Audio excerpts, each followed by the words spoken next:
All right. All right. Good afternoon, everyone. So, welcome to another episode of the Engineering Leaders podcast series, where we are actually bringing together engineering leaders from various fields to pick their brain and their experiences on how a young aspiring engineer can succeed and have a exciting career ahead of them. So today we are actually joined here by Jaron, who is a management consulting leader with many years of experience, running high-performing teams to solve complex business problems for international clients as their strategy consultant. Throughout his career, Jaron actually been part of many exciting projects, which actually includes, partnering with McKinsey to provide project management expertise for a company-wide semiconductor project to navigate through their global chip shortage crisis during COVID. He has actually managed to save multiple promising technology and innovation products from being stuck in the development phase, and as well as the creation of a smart city strategy that helps businesses to improve their value creation as well as their competitive advantage. Amongst a whole list of achievements that would be too long to name over here. So, interesting fact that you would like to know also is that before Jaron started his career in management consulting, Jaron actually started his journey studying engineering, and during his time as a student, Jaron also explored his passion for entrepreneurships. He actually co-founded 3 startups in various industries such as robotics and product design, where he won multiple innovation awards alongside co-authoring a US design patent. With a unique blend in understanding both technology and business, Jaron really found his calling to marry, both passions of entrepreneurship and businesses together with technology to pursue management consulting, where he really has a burning desire to improve and empower businesses. Without further ado, let's welcome Jaron here on this show. Jaron, really excited to have you here today to share your story and passion. Hey Kenny, yeah, thanks for having me on board. Okay, So yeah, cool. that's okay. You can go on first. Okay, cool. Yeah, so anyways, Jaron, perhaps maybe you want to A introduce yourself a little bit about, what you do and what got you interested in the field of management consulting. little bit of thanks Kenny for the introduction. So a little bit about myself. So I'm currently on a career break, but I just like to start off by introducing that I've actually started my entire career journey being an entrepreneur. So I've co-founded 3 different startups during my undergraduate days in SUTD, the Singapore University of Technology and Design, with my startup being branched out in the areas of product design and advanced manufacturing, aerial robotics, and lastly in electric vehicle bike design. So after my entrepreneurship journey ended, I took a short career break before starting out in management consulting for about 1.5 years, where I actually had the entire privilege to do external consulting as well as in-house consulting with a whole bunch of experience in Singapore as well as in Germany, in Europe, and on the side outside of work, I actually do advisory work for a venture capital firm in helping them to look at startups as well as promising areas to actually invest in. So I guess that is a nutshell of my entire career journey so far. Okay, awesome. It sounds like you really had a lot of experiences. But throughout this Mm. period of the time that you're actually working consulting, was there any like interesting experiences that you actually faced or interesting projects that you've been on that you'd like to share to the audiences? If it's just, I I, mean, it's okay. sure. I've actually maybe I could speak about my very first project in consulting. Somehow, okay, I wouldn't really say that is the most interesting project, but I would say that that is actually my true first flavor in consulting, jumping into the unknown and doing a project in the industry where you're absolutely just unfamiliar of. So to begin with, I was actually an undergrad. I actually my undergraduate major back then was actually in engineering product design back in SUTD. And in consulting, my very first project was more of a systems engineering supply chain related project, which seeks to actually re-optimize and re-engineer the entire automotive production plant for manufacturing executive coach bosses. And on top of just optimizing the entire engineering process, the project and the client requirements also seek to then increase the production output by about 50%. So going from manufacturing 100 buses to now 150 buses in a year, and designing a brownfield plant in Singapore, as well as setting up and establishing a new greenfield plant in Myanmar. So this is entirely a 6 month long project, and I remember it was quite daunting because I knew nothing about manufacturing. I knew nothing about how are even buses even being made. No doubt we all know from engineering perspective how a bus works, how a bus is being roughly designed, but we don't really know the entire production know-how of how to even make a bus, how is the bus being designed, what is the most optimal way of designing and making a bus, to even down to even designing the entire manufacturing process, optimizing the entire lead time, whip time of the entire bus, and not to even mention designing a new layout within the same real estate space, such that you can make such that the client is able to increase their output by 50% in a year. So to me, that is a huge challenge that we have to take on. And I remembered not having the right skills for the job, but essentially I think what we had to adopt as a team back then was actually just to learn on the job itself and to really think as an engineer and to really think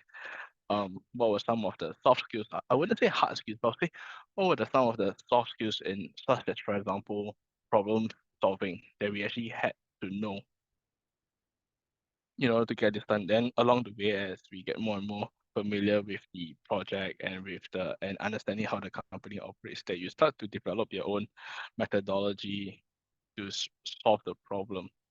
So it's kind of like working with your client along the way to get the problem solved, and you have to do it in a agile method rather than a waterfall method. So that was something that I've learned along the way. And of course, I think the tough part was towards stakeholder management. So we have to think that here in this case, our clients, our stakeholders, and even the employees of the clients are actually from a very more international, multifaceted talent pool with that comprises of not just Singaporeans, but also people from other nationalities like Myanmar, Malaysia, India, just to name a few. And you have to really understand how to actually work with this different nationalities. So something that I've learned along the way is that it is quite counterintuitive to scream and shout and yell at the Burmese production workers, because that would then cause them to rebel instead of learning from you. Instead, you have to take on a softer approach to guiding them. So that was kind of like a soft touch that I learned along the way with regards to managing an international team of different cultural backgrounds. I see. Oh, thanks so much for sharing, your experiences. And it must have been a huge challenge, jumping straight into something and an unknown must feel very intimidating. It was. It was. Right. But your boss, I mean, like, but your superiors were quite, I mean, were they very understanding of the challenges that maybe a young consultant face, or did they really push you very hard during that time? A little bit, a little bit of both actually. So they do understand the challenges that we face, and that all of us actually came from very different backgrounds. But interestingly, it's actually our differences that made us a great team. So I remember the other teammate of mine, he was actually the best man for the job. He had a supply chain background. He had knowledge in manufacturing and optimization. Whereas someone like me is only having knowledge in product development and later and maybe a little bit of creativity in looking at product design. So we brought together a different set of skills. So my teammate would actually look at the entire production line setup, whereas I would actually look into using my background as a product designer to actually just look at the product. What is the best way to redesign the bus in terms of the construction process, and to look at the entire bus architectural layout? Can I instead of manufacturing the bus in a horizontal fashion, for example, can we look into breaking it up and dissecting it into a vertical fashion instead? Would that change the end? Would that change the entire would that change the entire time taken to manufacture the bus, and how does that affect the entire um for example, how does that affect the entire safety of the bus if we were to change the structural layout in a way? And also, after doing all these changes, we also have to facilitate implementation and change management. So that was something that we actually have to think about. For every change that we make, we have to justify it to not just the client, but also to justify it with the production workers on the ground, because these are people with 40 over years of experience, and it's not something that you can just bluff them overnight. Somehow along the way, you have to actually win their hearts as well. Okay, yeah. So, but I'm very curious, Jaron. Because Mm-hmm. management consulting is something that is, or at least in terms of engineering route, right? Mm-hmm. Someone with an engineering background will usually go to more technical side, but you choose to actually go to a more less technical side, but still stay very close to technology. So, I mean, I'm just curious, perhaps maybe you could share what management consulting is all about, and why should one actually consider a career in this particular field? Okay, I wouldn't say that why should one consider a career in a particular field, but I would just say that I think management consulting, like every other job, is not a job that is actually meant for everyone. It's only meant for people who actually have a genuine interest in solving business problems. And now I'll go back to the first question. What is management consulting? Just imagine yourself being a doctor, and you ask yourself, what's a doctor? A doctor is someone who actually solves problems with regards to your health and your body. Likewise for a management consultant is kind of like a doctor in the business field where they solve business related problems for leaders in the industry. So in a very simple nutshell, that is what management consulting is, being a doctor in the business field. And for yourself, what actually attracted you to this field as opposed to more, engineering technical roles? So I've always thought that I actually love doing engineering and technical work. And this mindset of mine somehow changed after I started running my own startup, where I started to realize that I actually took more pleasure, and I actually have a greater understanding and a greater liking and the inkling towards managing a company as well as solving business problems using an engineering approach as a part to using an engineering approach to solve engineering problems. So that was something that I learned about myself during my startup journey, and earlier on, I mentioned that I took a short career break after my entrepreneurship journey. So that was where I started to realize that it was during that period of time that I started to realize that solving business problem was something that I've enjoyed more than doing engineering work. And that was how the entire journey started. So, oh, that's, I mean, thanks for sharing. And not many people would love, I mean, would want to go into this route also. It's like some, people would love to just be an individual contributor. Some people would love to go into a more managerial role in the future. It really depends on the clarity of the person in terms of where you want to hit. Yeah, so but Jaron, I also noticed that you actually actively volunteer your time back to SUTD. That's where I'm from as Mhm, well. As a career mentor mhm. to many undergraduate students. Yeah, I'm just very curious, what inspired you to be very abundant and give back to the community as a mentor.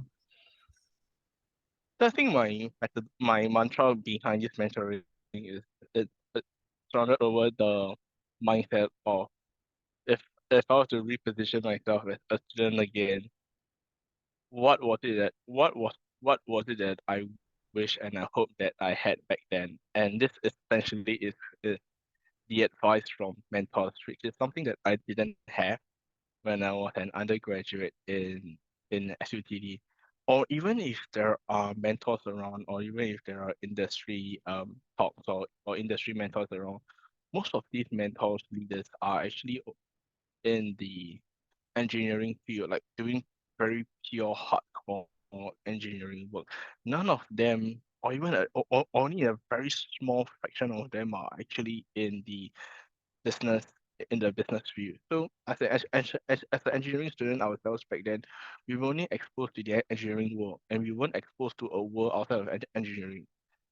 So this was something that I've learned and I realized during my course of study then. And looking back, I wish that I would have received a separate set of advice on how engineers could actually contribute in the business field. And this is where I start to realize that I would like to play a part in this area, because I'm pretty sure that there will be some students who are studying engineering but would like to take on a different set of careers after they graduated. And this is how I could see myself fitting back into the puzzle and sharing with them my experiences of how I actually applied my engineering knowledge in the business field.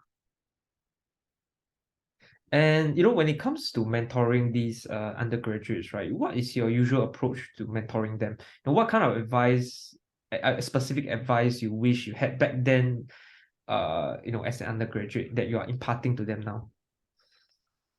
I wouldn't say that I'm actually imparting any advice, but I think first and foremost, I just like to hear from them what is their life story, what is it that they would like to explore. And that is where I will work with them to to allow them to live their undergraduate life to the fullest. So if there are students who are very sure that they want to pursue a tech or engineering career, then yeah, by all means, I would strongly encourage them to actually do that and to pursue that. And in turn, I will actually guide them to find the best resources or point them towards direction and resources to help them to achieve what they want. Even if I may not be the best candidate for them to do that, but I have friends who are actually still in the technical fields where I could point them towards that direction. But there are also some undergraduate students who share with me that, and these students may or may not be from FUTD, it can be from other universities. They share with me that, for example, others name one student that I have mentored before. She's from an economic major in SMU. She studied econs, but she has no clue with regards to what she wants to do next in her career or even in her first internship. So this was where I came in to actually then give her a flavor on what are some of the possible career alternatives that she can explore throughout her entire undergraduate journey, and what are some of the key companies or key areas that she can look into internet and through the internship experience to then able to derive some answers that she has been thinking of, and also to give her a little bit of a flavor on, say, for example, what to expect for from a role like this. So I guess that is my flavor to its mentorship, is helping you to untie the knot and to add some perspective on what to expect and to guide you along the way to rediscover yourself. Because along the way, I think discovering yourself is kind of like product market fit. There are good companies out there who spend 15 years to eventually find product a market fit. So likewise with us being young undergraduates back then, I don't suppose anyone can find product market fit in 5 years and then stay with that all the way. Naturally, along the way, we have to pivot as our minds start to shape up and formulate itself along the way. Well, I know I wish I had a mentor like you back when I was still an undergraduate. But I believe actually now SUTD does have a much stronger mentorship program, which I was really appreciative of, like, career mentors and whatnot. Yeah, but of course, the more the merrier, right? Yeah. So, anyways, Jaron, during your time as a student, right, you embarked on many entrepreneurship ventures, which I believe you learn and grew a lot from. So, just wanted to ask, how was your experience actually starting and co-founding these startups, and what were some of the best lessons you have learned through doing so? I think I think one of the best lessons that I've learned was actually entrepreneurship. If you think about it, it's actually a journey of self-discovery as well. You wouldn't know how you are how you are like as an individual until you start your own company, because there are some people who actually are natural born leaders, or they have that capacity in them to lead, to inspire, display thought leadership, and having a strong front to make tough decisions on the spot.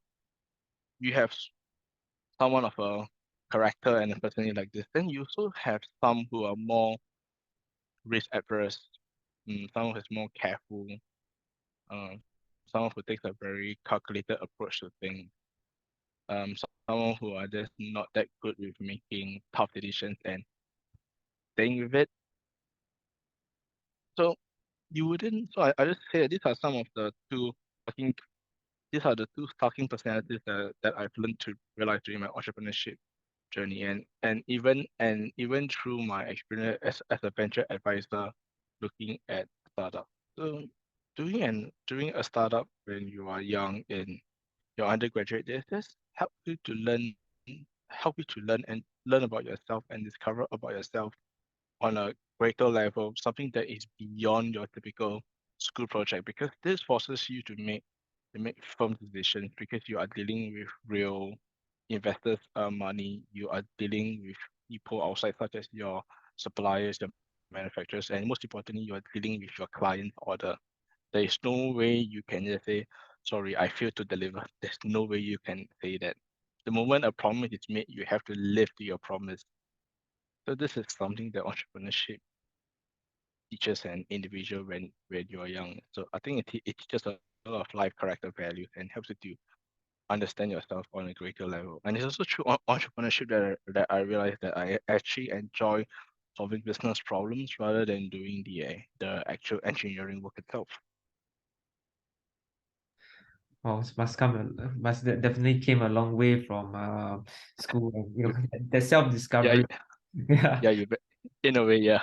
Yeah, correct. Yeah, I mean, I think I myself, I started engineering but discovered entrepreneurship and just went the other way lah. Yeah, so yeah, I can understand how you feel, but entrepreneurship does give a lot because you are on your own and pretty much you are sort of like self-employed. So I think the challenge is always about, having that own vision and that self-discipline to, keep doing what is necessary lah, because there's no boss or big person to tell you what to do.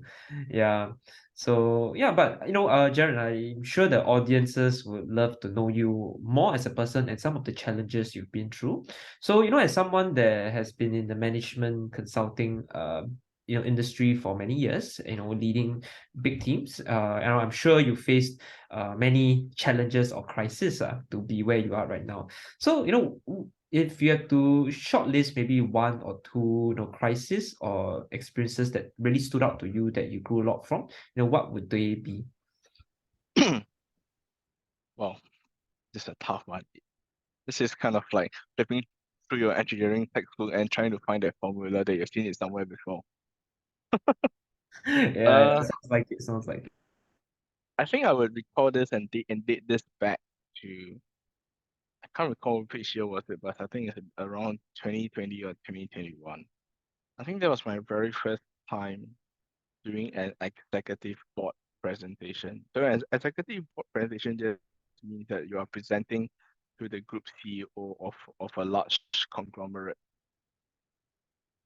So that was my very first time of such a skill, building up a presentation deck and presenting to the CEO on a yearly business review to then summarize what are the project development status so far, and then coming out and working with other business unit leaders within within the within the client's capacity and the company itself to then come up with a go-to-market strategy on how you're going to sell this product, how you're going to essentially you just need to convince the CEO how you're going to sell this product, how you're going to make money, how will the sales of this product and the growth of this market going to look like, say, for example, in the next 5 to 10 years.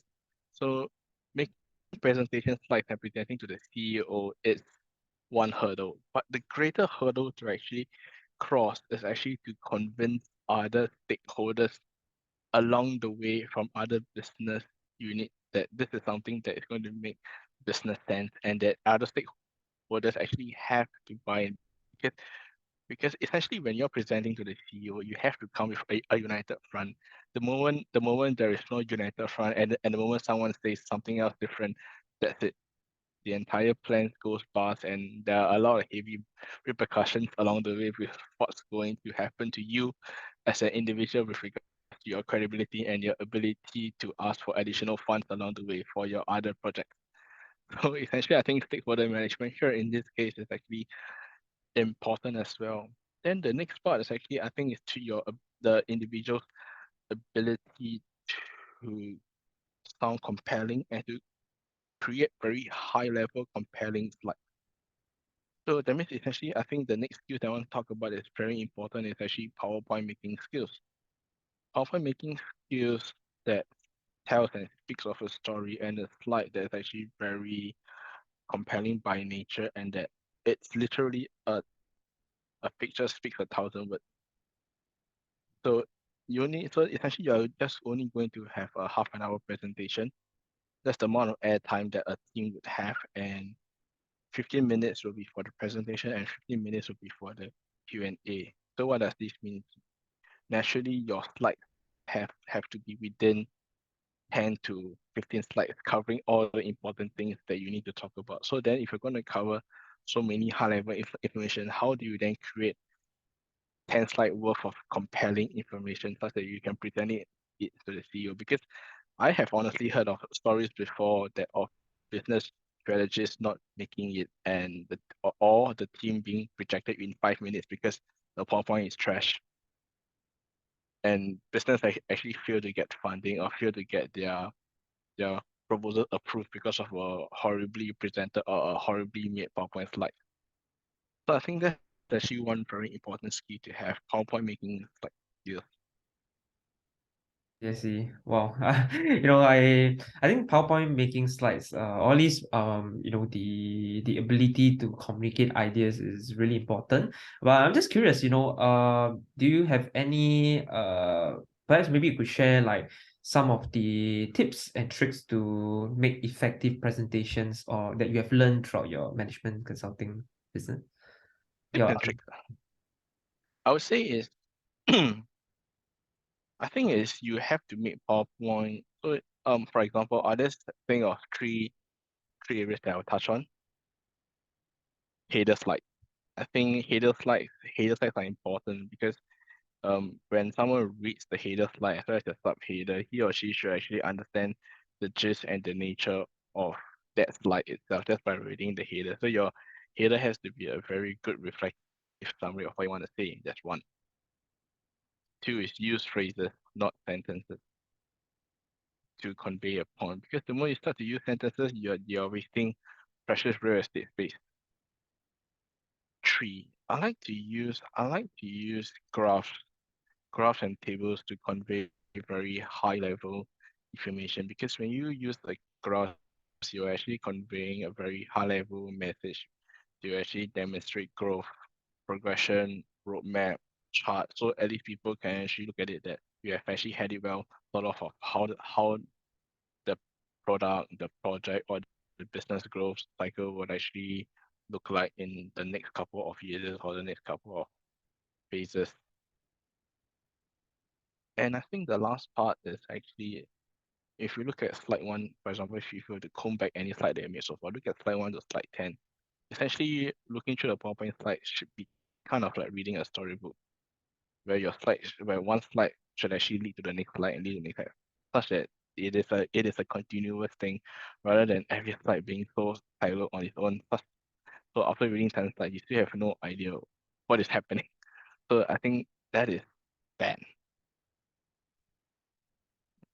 So, thanks so much for sharing, those tips and tricks for PowerPoint presentations, last time I remember PowerPoint was something that is like, I never really thought that PowerPoint slides were very like crucial. I thought it's about saying as much information I need within the time slot. But I realized that, over the years, people don't really remember the whole content, but I think the most important content as well, lah. Yeah. Mm-hmm. So yeah, but I mean, besides the some of the crises that you have went through, I believe you actually grew a lot from self-development over the years through entrepreneurship and some of the experiences. So Mm-hmm. what were some of the activities or actions you have done that help you to progress in your career as well as in terms of your skill sets and mindsets as well?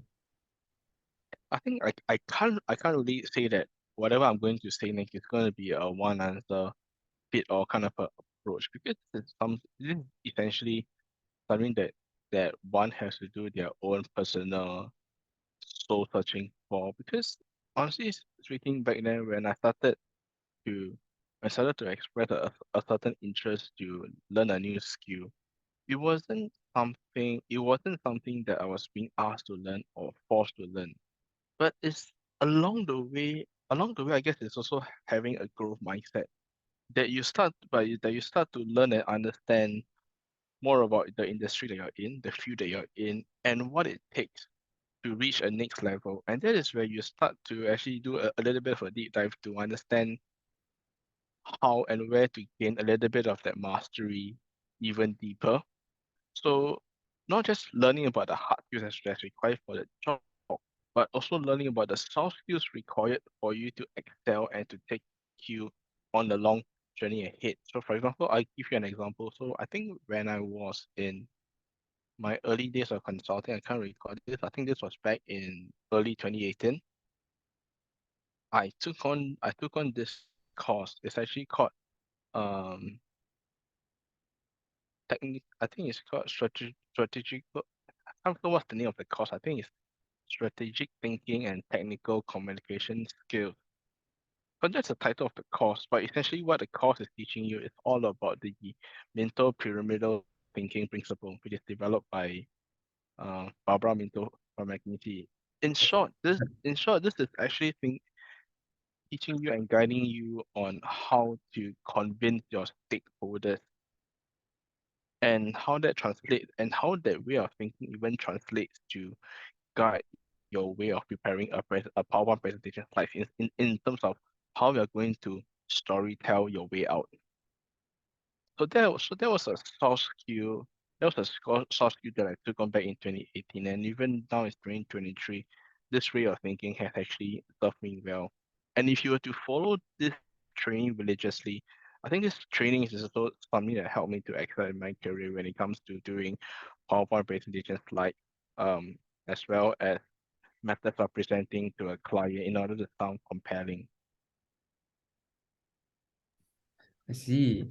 So wow, then but and of course, you mentioned about the skills acquisitions that you have acquired over the years, and I believe some people whom would love to go into management consulting would also love to find out how to best prepare for a career in management consulting. So I'm just curious because coming from yourself, like an engineering background, but eventually moved into that area, what Mhm. kind of interview preparation must one do, or what some of the skill sets experience required to actually apply for such roles?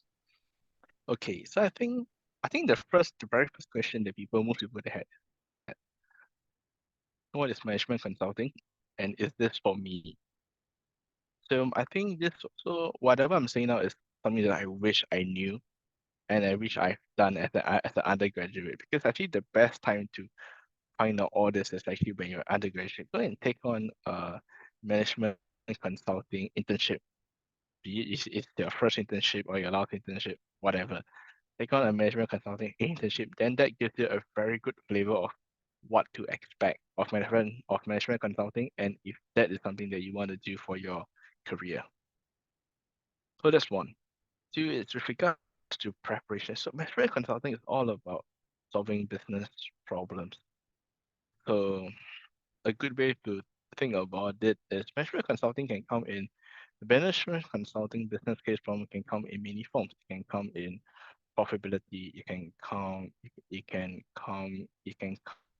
in, for example, sizing up a market or recommending a strategy. So just imagine if I were just think of it as ask yourself and practice market sizing questions. For example, that's a very quick one to begin with. If you live in a HDB block, how many males do you think there would be in your block? That's a very quick way of thinking about market sizing question. What is your approach to quickly size up that number? That's one way to look at it. Another way is, for example, you can essentially say one fine day go just pick any business that you're keen in, any cafe or any small medium enterprise. Then look at it from a profitability standpoint. If I am the business consultant right now, how am I going to increase your profit margin by a certain percentage in a certain year? How do I go about increasing that? Then you start to realize, so then you start to write what is profitability. Then you start to break down the equation. Then you start to go deeper. Then you start to realize the quadrant of causes that leads to profitability. Then you start to find a quadrant to actually work on that essentially and ultimately will improve your profitability. So that's one way of looking at preparing yourself for a management consulting interview. Of course, whatever I'm saying is that's very, very generic and very quick examples. But no, but just very curious because I know I've spoken to some of my juniors and some engineers on LinkedIn. I know some people who are undergraduates studying engineering on LinkedIn. So because they also want to go into such internships, but they're not sure how to, I think the first question is probably like, you know, are they required to have a specific set of technical skills? And if so, what technical skills should they require? Or is it more towards like, as long as they show a sense of solving business problem, then that's a sufficient skill for an internship? I think to quickly answer your question, every skill that's required of you will essentially will is okay, let's put it this way. There are many skills that one would actually need to pick up that is required along the way. But it is not required, but it is a nice to have at the interview front. But a good candidate will then be able to quickly pick it up by themselves and should proactively do that. And that is how a good candidate stands out from the rest of them to be proactive. So for example, if a particular job requires you to have let's say a Tableau or Power BI skills or even macros, but you know nothing about this. But during the interview, you can say that, no doubt I know nothing about it, but currently on the side, I have been learning and picking them up by myself. And to date, I'm able to display my knowledge by doing such things, such things using this software.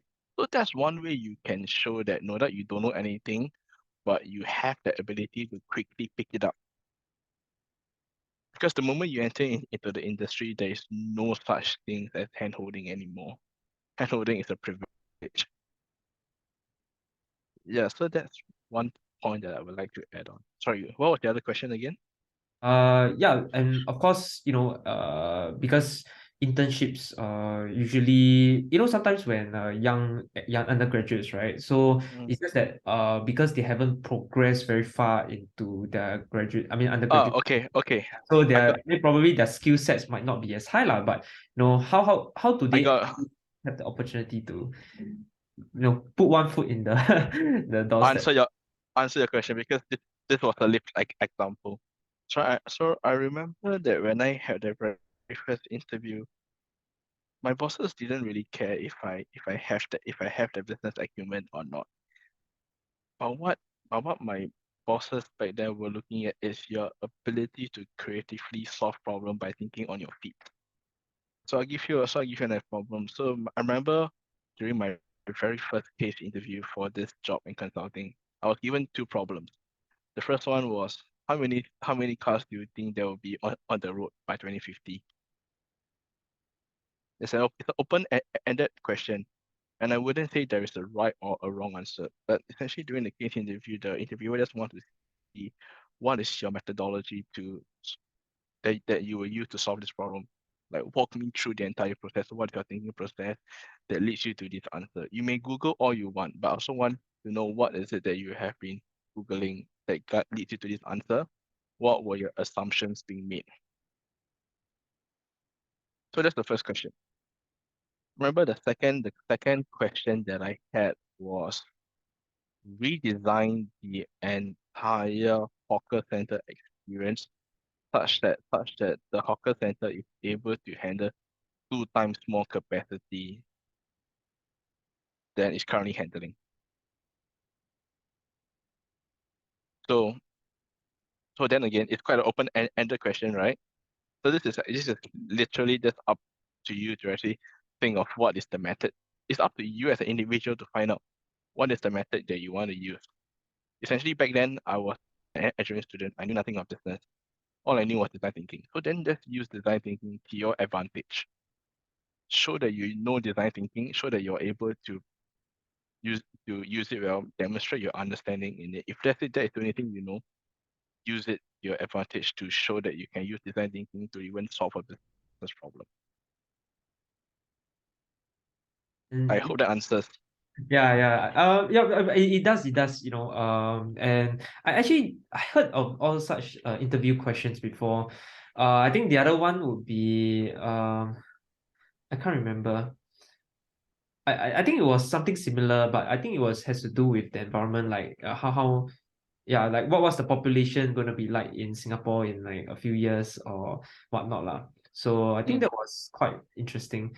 Do companies ask more of such questions? Just curious, like do they ask more of such questions recently, or like is it only specific to management consulting? So in the past, I think in the past, say for example, back 2016, um, this sort of interviewing has solely been only for management consulting. But I think along the way, as we speak today, 2022 or 2023, a lot of companies out there are now using case interviews to the point that case interviews have essentially became the norm of Mm, assessing a candidate's competence, be it for fresh graduates hire or even experienced hire. I You see. don't be surprised if you are asked to do a case interview, because case interview is actually a way to actually it's actually a way for the hiring managers to actually assess the candidate's creativity, problem solving skills, and ability to think on the feet, and how creative you are at presenting an answer. Because essentially you'll be thrown a problem that is so complex, so open-ended. But essentially on the end of the day, I just want to look at how are you going to tackle the problem. Because the reason why I say this is because I think in today's modern world context, we are living in a VUCA environment. Everything is so nebulous and it's so ambiguous. So then I think this case problem is actually a way to actually assess the candidate's ability to navigate their way through an ambiguous and a nebulous environment where there are a lot of things I do not know. So how? Mm, What kind of smart guess or smart assumptions are you going to make that is going to help you and guide you to solve this problem? So that is what a interview would actually assess. So for example, I remember I interviewed for one company. I'm just not going to say the name, but they asked this question: how would you reimagine Singapore to be like in 2040? That's one question. Another question that I had was, um, imagine imagine if you have to redesign the entire digital customer experience for a bank in 2040, how would that be like? So those are some of the key questions. A number they will say that if let's say if a company, if XYZ company in a particular industry from the US is planning to come to Asia to expand their presence, and they have chosen Singapore as the regional headquarters. So you as a consultant, what would you recommend to do when they set up shop here? So it's a very open-ended and it's a very broad question. So it's up to you to ask smart questions and also to start coming up with your own assumptions of what you think is right for them. Because essentially, if you're a consultant, they are paying you to hear your advice, not for you to ask them so many questions that leads to nowhere. Awesome. Those are really, really great insights. And I believe, people or interns, young undergraduates who are actually applying for such jobs should take note about, do more case studies, go out and try to solve problems, And yeah, but I believe right now, right, we are in a very difficult phase, I believe for many companies because we are potentially, facing a recession. And I'm sure a lot of engineers are quite uncertain about job security as well as massive layoffs. So, of course, as someone who has been around tech for very long, especially in different various companies, do you have any advice for, young engineers or current engineers who not only survive recession, but to really thrive and even get promotion during this period of time? This is quite a tough question to answer, honestly speaking, because in order to get a promotion depends on your company's metric of assessing you and your company's metric of success. But I wouldn't go there because that is very tailored and personalized to every company. I would but one thing that I would chime in and comment on is how do you actually stay employable? I think that is the main question they are asking here in this case. So especially remain employable, I guess it's actually one individual would actually have to keep themselves updated of the latest trends and progression in the fields that they are in. And also to work more productively and to take on more skills and to find out what are the other toolkits or the other software or what of the latest new technologies that you can essentially use to help you to do your work better. So I think this is something that I can just like briefly touch on how to keep yourself employable. But I think something to actually take note and to know that I think in the first part of your career journey, maybe the first 5 years or the first 10 years, people are actually going to hire you and to look at your ability to get things done.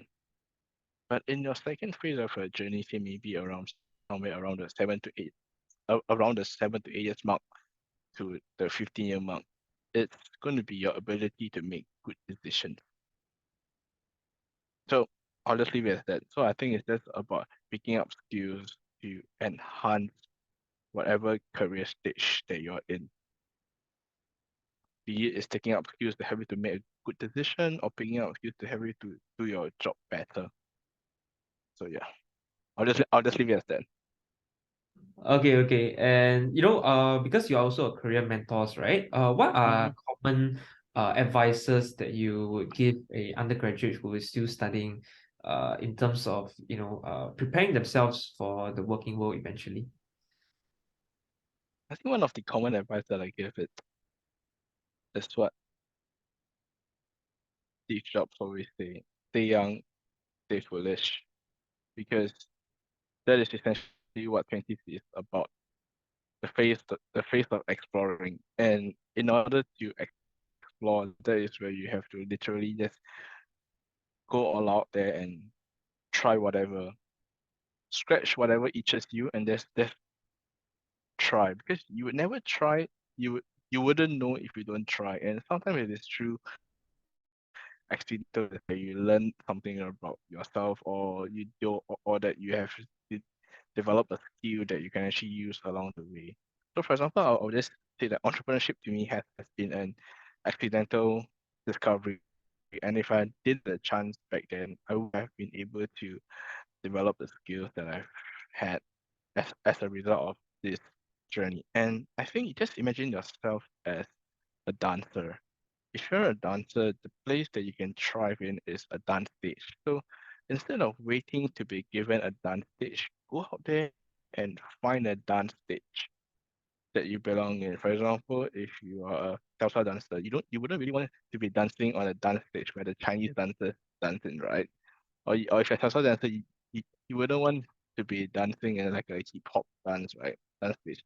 You would definitely want to find a place where people would actually value you, validate you for the art that you're in the right environment. So it's a lot about discovering yourself, discovering your own craft, and finding out which is the environment that you fit in the most and that you will not stand out like a sore thumb. I think that is the most important thing. And you don't really have to listen to every advice. Listen to advices that make sense to you rather than listening to advice that works for other people because you are not other people, you are yourself. I think that was something that I've learned along the way as an undergraduate because I think in my first half of my undergraduate, I listened to a bunch of wrong advices. I listened to advices that works well for others, but it worked painfully against me.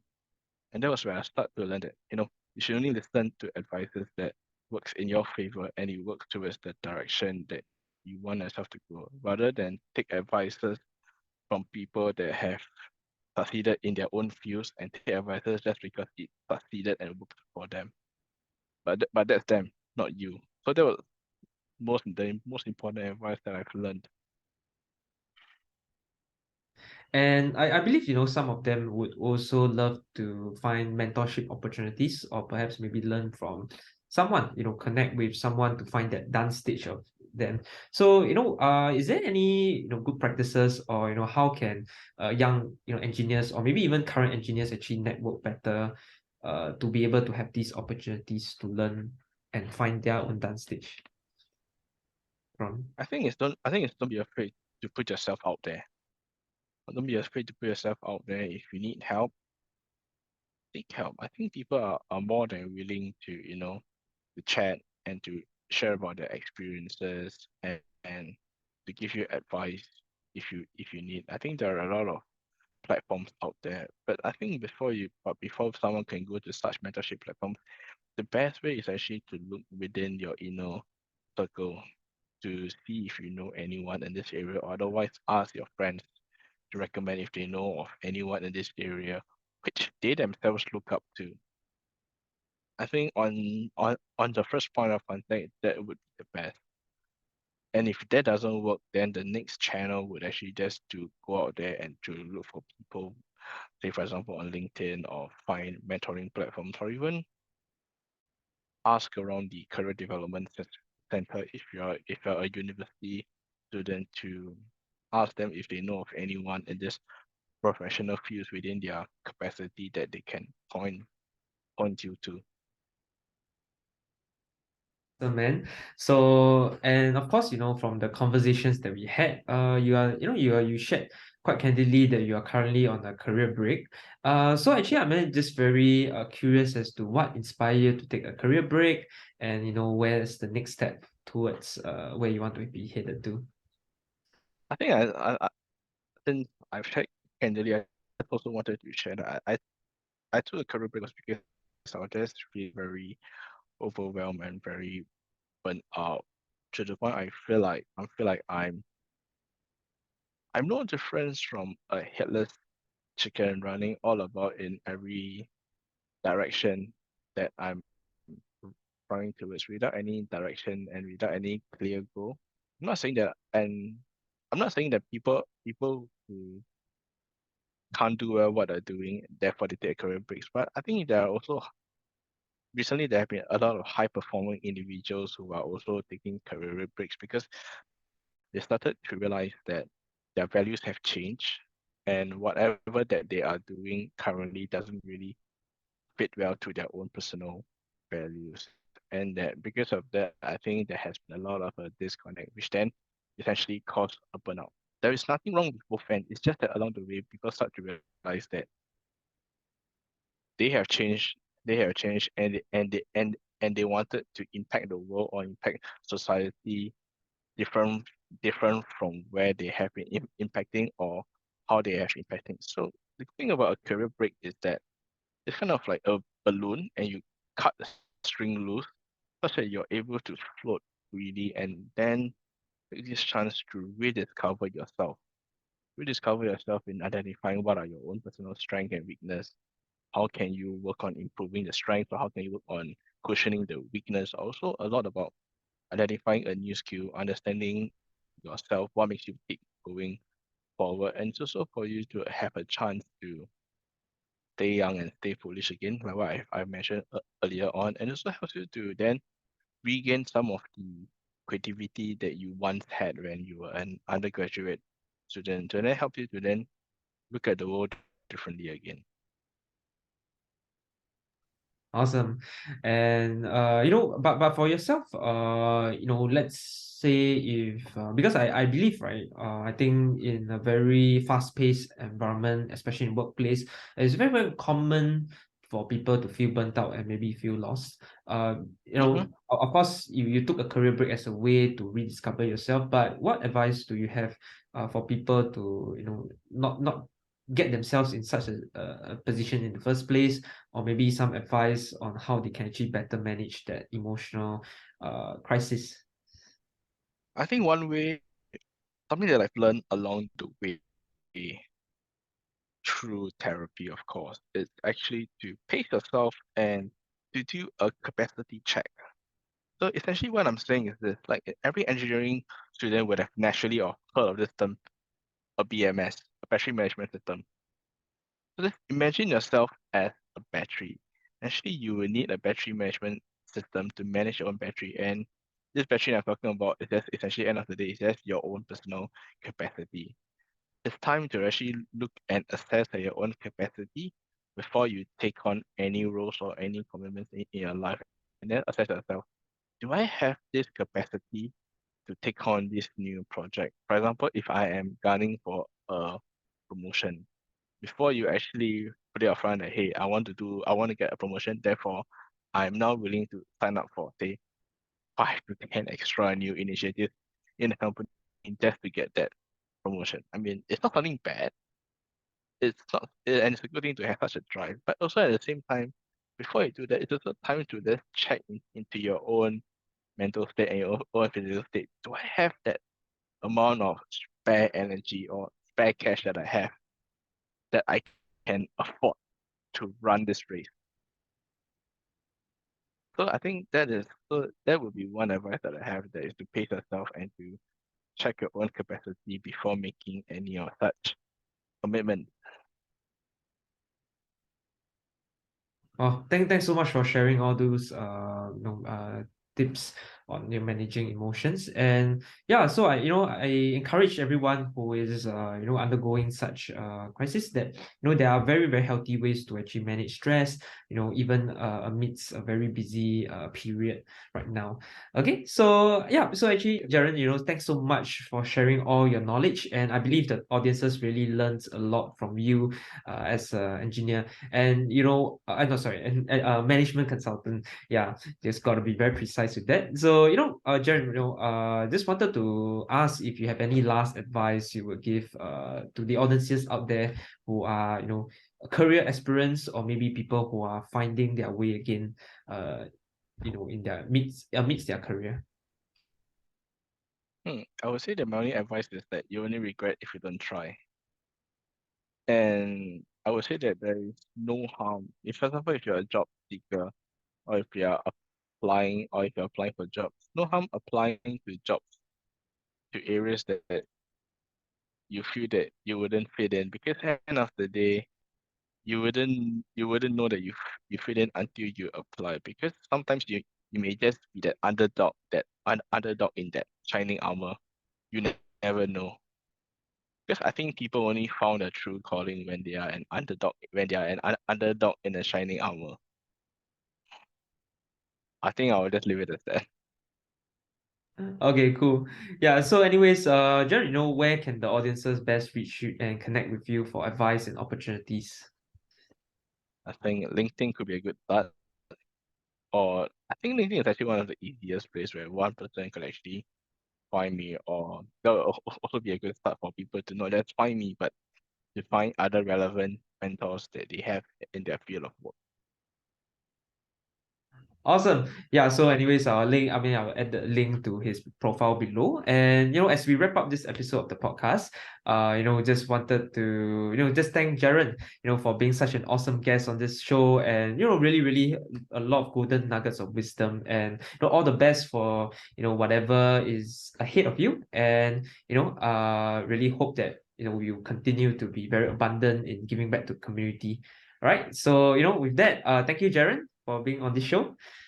Thanks for having me. Yeah, cool. Thank All you. right. See you guys.